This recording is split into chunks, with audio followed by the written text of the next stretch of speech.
Hello everyone, and thanks for watching Edupedia World videos. In this video, we'll discuss solutions to the 2016 JEE Mains Physics question paper. Option 4 is general concept based.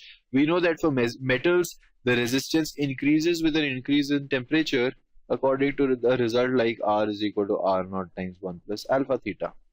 So there's a linear increase. In the exponential case for silicon, we have the number of charge carriers, the number of intrinsic and intrinsic conduction electrons and holes. They are proportional to the exponential value e to the power minus e by kt, right?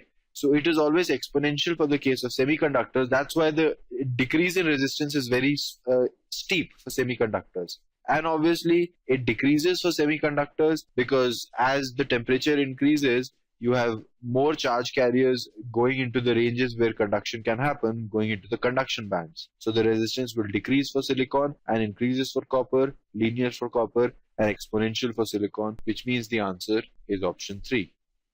This completes the solutions. Thank you.